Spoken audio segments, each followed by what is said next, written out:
ونصلي ونسلم على رسوله الكريم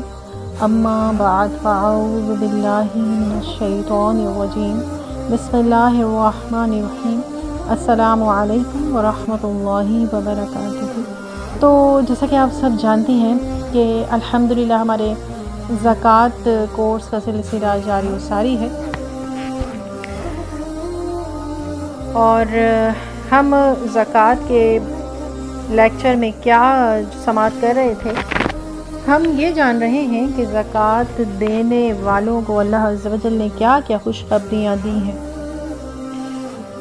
اس سے پہلے ہم نے جانا تھا کہ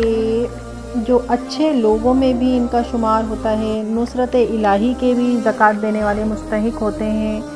اس کے علاوہ جو ہمارے مسلمان بھائی بہن ہیں ان کے دل میں خوشی بھی داخل ہوتی ہے، اور خوشی داخل ہونے کا بھی ثواب ہمیں ملتا ہے۔ زکوٰۃ دینے کا تو ثواب ملتا ہی ہے،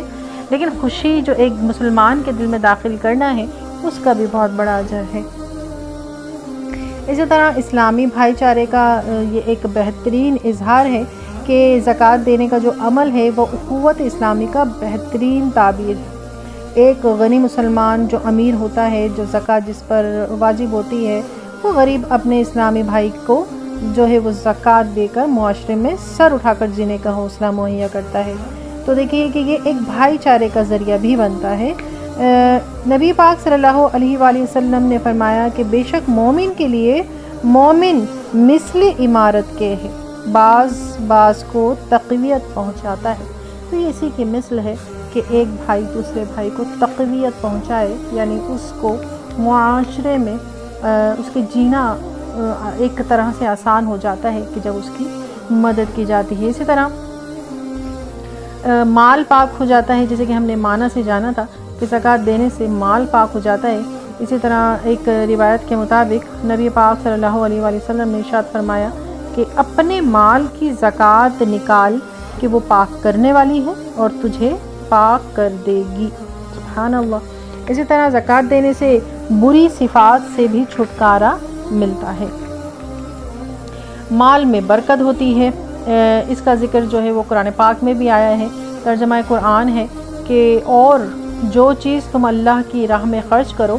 وہ اس کے بدلے اور دے گا، اور وہ سب سے بہتر رزق دینے والا ہے۔ بے شک بے شک بے شک، سبحان اللہ۔ اسی طرح پھر شر سے بھی حفاظت ہوتی ہے کہ زکوٰۃ دینے والا شر سے یا برائیوں سے، بہت سارے عیوب سے محفوظ ہو جاتا ہے، جیسے کہ اللہ عز و جل کے محبوب صلی اللہ تعالی علیہ وآلہ وسلم کا فرمان عظمت نشان ہے کہ جس نے اپنے مال کی زکوٰۃ ادا کر دی، بے شک اللہ تعالیٰ نے اس سے شر کو دور کر دیا۔ تو جیسے کہ اب ہم نے مال کی حفاظت بھی ہوتی ہے، حاجت روائی، دعائیں بھی ملتی ہیں، ہم نے تمام ایک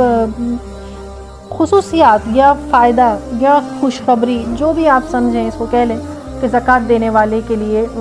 جو بھی یہ سب فائدے حاصل ہوتے ہیں وہ ہم نے جان لیے۔ اب جو زکوٰۃ نہ دینے والے ہیں ان کے لیے ہمارے پاس ہم جو اب سنیں گے وہ ان کے نقصانات سنیں گے کہ وہ کس قدر گھاٹے کا سودا کرتے ہیں۔ زکوٰۃ کی جو عدم ادائیگی ہے اس کے متعدد نقصانات ہیں، یہاں تو بس آپ کو چند ہی بتائے جائیں گے وقت کی کمی کے باعث۔ ان فوائد سے سب سے بڑی تو یہی بات ہے کہ محرومی ہو جاتی ہے۔ جو بھی ہم نے فوائد جانے ہیں زکوٰۃ کی ادائیگی کے، تو وہ زکوٰۃ نہ دینے والا ان تمام فوائد سے محروم رہتا ہے۔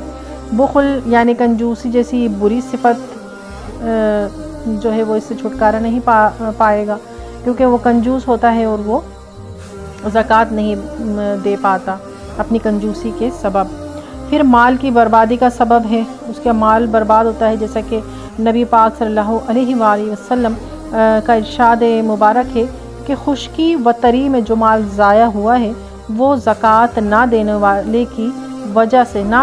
کی وجہ سے تلف ہوا ہے، یعنی کہ جو زکوٰۃ نہیں دیتا ہے کہ اس کا مال جو ہے وہ تلف کر دیا جاتا ہے، اور اسے پھر یہ لگتا ہے کہ میرا نقصان ہو گیا ہے، اور یہ اس کا صرف دنیاوی نقصان نہیں ہوتا، آخرت کا بھی ایک بہت بڑا نقصان ہوتا ہے۔ اسی طرح ایک اور مقام پر ارشاد فرمایا کہ زکوٰۃ کا مال جس میں ملا ہوگا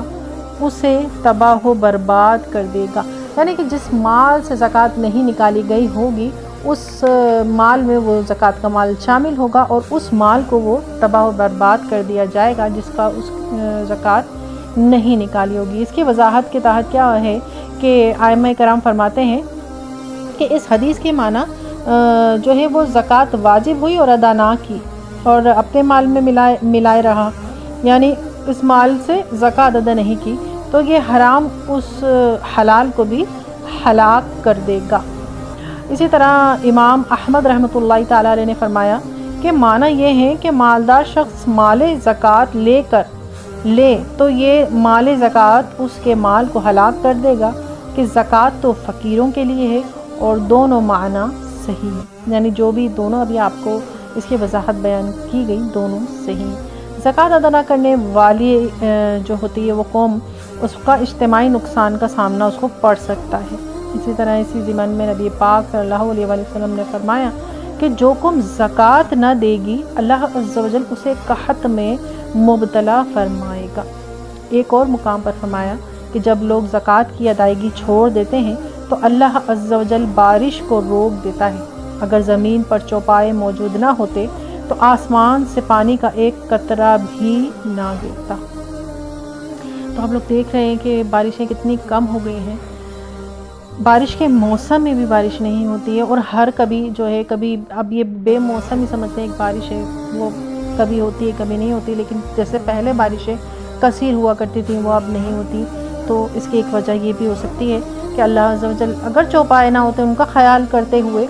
جو ہے وہ بارش بھیجتا ہے، ورنہ انسانوں کے اعمال تو ایسے ہیں کہ ایک قطرہ بھی پانی نہ گرے۔ زکوٰۃ نہ دینے والے پر لعنت کی گئی ہے، جیسا کہ حضرت سیدنا عبداللہ بن مسعود رضی اللہ تعالیٰ عنہ روایت کرتے ہیں کہ زکوٰۃ نہ دینے والے پر رسول اللہ صلی اللہ علیہ وآلہ وسلم نے لعنت فرمائی ہے، اور بروز قیامت یہی مال وبال بن جائے گا۔ اس کے تحت سورہ توبہ میں ارشاد فرمایا ہے، اللہ عز و جل کا ارشاد کریم ہے، اور وہ کہ جوڑ کر رکھتے ہیں سونا اور چاندی اور اسے اللہ کی راہ میں خرچ نہیں کرتے، انہیں خوشخبری سناؤ دردناک عذاب کی، جس دن وہ تپایا جائے گا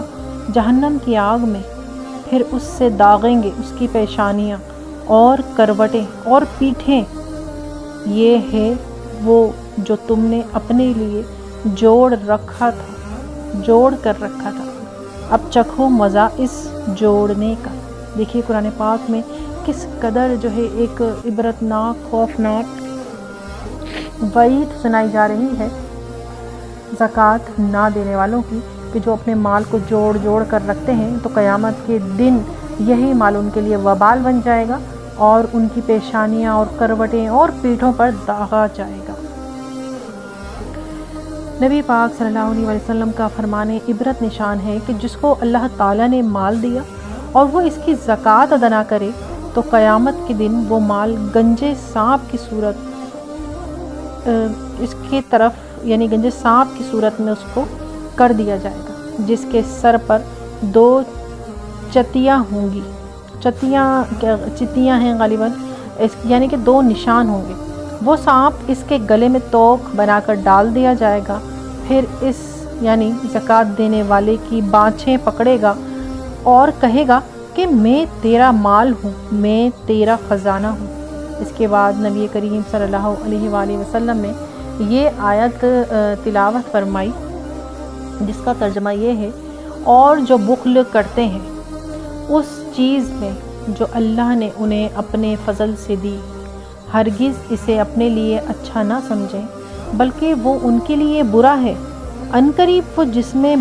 بخل کیا تھا قیامت کے دن ان کے گلے کا توق ہوگا۔ اللہ اکبر، حساب میں سختی کی جائے گی زکوٰۃ نہ دینے والوں کے لیے، جیسا کہ نبی پاک صلی اللہ علیہ وآلہ وسلم نے ارشاد فرمایا کہ فقیر ہرگز ننگے بھوکے ہونے کی تکلیف نہ اٹھائیں گے